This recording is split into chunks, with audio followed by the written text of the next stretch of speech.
जरा न्यूयॉर्क शहर में जेफरी एप्स्टीन के उस साब मंजिला आलीशान घर के बारे में सोचिए। बाहर से देखने में तो ये बस एक आम हवेली थी जहां दुनिया के सबसे शक्तिशाली लोग आते जाते रहते थे, लेकिन दरवाजे के पीछे का सच किसी डरावनी फिल्म से कम नहीं था। तो चलिए इस घर के अंदर की दुनिया को थोड़ा और समझते हैं। यहाँ आने वाले किसी भी मेहमान का स्वागत एक ऐसी सजावट से होता था जो बेहद अजीब, बल्कि यूं कहें कि डरावनी थी, और जो शुरू से ही किसी गलत इरादे का साफ संकेत देती थी। सोचिए, घर में कदम रखते ही दर्जनों नकली आंखें आपको घूर रही हैं। ये एक ऐसा माहौल था जो हर पल किसी की निगरानी में होने का एहसास कराता था। और कहानी यहीं खत्म नहीं होती। थोड़ा और अंदर जाने पर हॉल के ठीक बीचों बीच एक दुल्हन की मूर्ति रस्सी से लटकी हुई थी। ये नज़ारा उस घर के खौफनाक माहौल को और भी बढ़ा देता था। और सबसे ज्यादा परेशान करने वाली बात, हर एक बेडरूम, हर एक बाथरूम में छिपे हुए कैमरास लगे हुए थे। ये लगातार निगरानी, एप्स्टीन के कंट्रोल और ब्लैकमेल के तरीकों की तरफ एक सीधा इशारा थी। तो इतने अजीब माहौल में मेहमान कौन थे? कोई आम लोग नहीं, बल्कि दुनिया के कुछ सबसे शक्तिशाली नाम।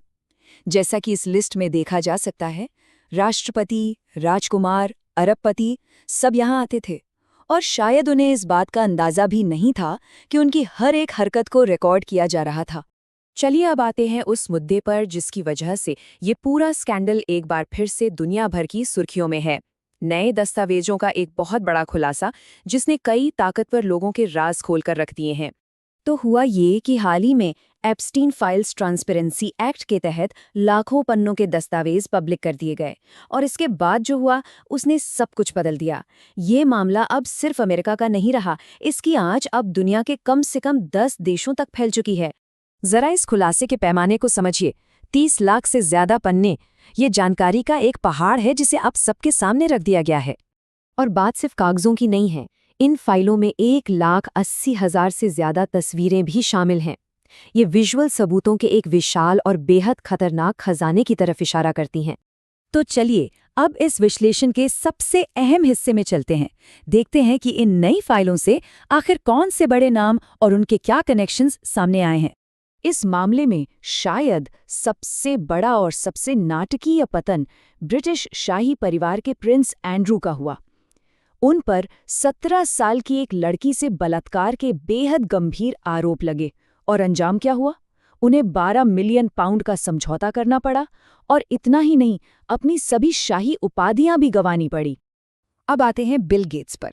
सितंबर 2019 में उन्होंने सार्वजनिक तौर पर एप्स्टीन के साथ किसी भी तरह के करीबी रिश्ते से साफ इनकार कर दिया था। लेकिन जो फाइलें सामने आईं वो एक बिल्कुल अलग ही कहानी बताती हैं।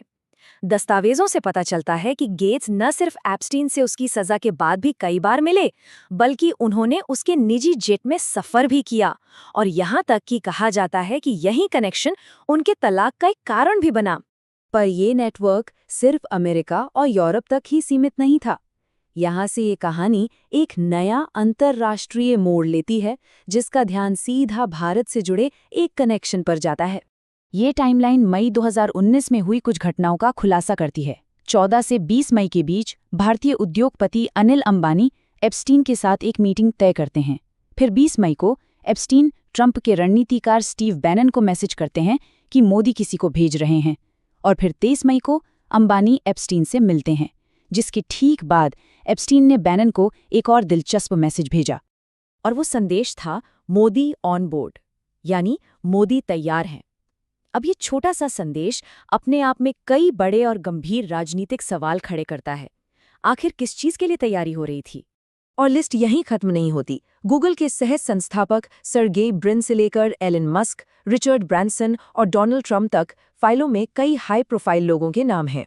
इससे साफ पता चलता है कि एप्स्टीन का नेटवर्क कितना विशाल और दूर दूर तक फैला हुआ था। इतने सारे खुलासों के बावजूद कई ऐसे गहरे और परेशान करने वाले सवाल हैं जिनके जवाब अब भी बाकी हैं। चलिए अब उन पर एक नज़र डालते हैं। ये समझना बहुत ज़रूरी है कि हमें अभी भी पूरी कहानी नहीं पता है। पहचाने गए लगभग 60 लाख दस्तावेजों में से करीब 40% अभी भी सीक्रेट हैं, यानी पब्लिक नहीं किए गए हैं। जरा सोचिए, उन छिपे हुए पन्नों में और कौन से राज दफन होंगे। और शायद ये सबसे अहम सवाल है, जब इस ट्रैफिकिंग रिंग में इतने सारे लोग शामिल थे, तो फिर व्यापक जवाबदेही क्यों नहीं हुई? क्यों अब तक सिर्फ एक ही व्यक्ति, घिस्लेन मैक्सवेल, सजा काट रहा है? बाकी सब कहाँ हैं? इस मामले से जुड़ा एक रहस्यमयी मौतों का पैटर्न भी है।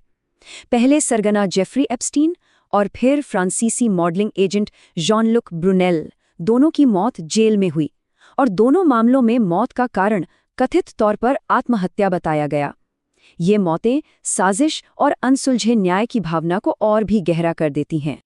और आखिर में वही सवाल जो उसकी मौत के दिन से ही पूरी दुनिया में अटकलों को हवा दे रहा है, क्या जेफरी एप्स्टीन की मौत वाकई में एक आत्महत्या थी, या फिर एक दूसरा और ज्यादा ठंडक पहुंचाने वाला विकल्प है कि उसे हमेशा के लिए चुप करा दिया गया ताकि उसके नेटवर्क में मौजूद शक्तिशाली लोगों के राज हमेशा राज ही बने रहें? ये एक ऐसा सवाल है जो इस पूरे स्कैंडल के गहरे और खतरनाक अंजाम पर सोचने के लिए मजबूर कर देता है।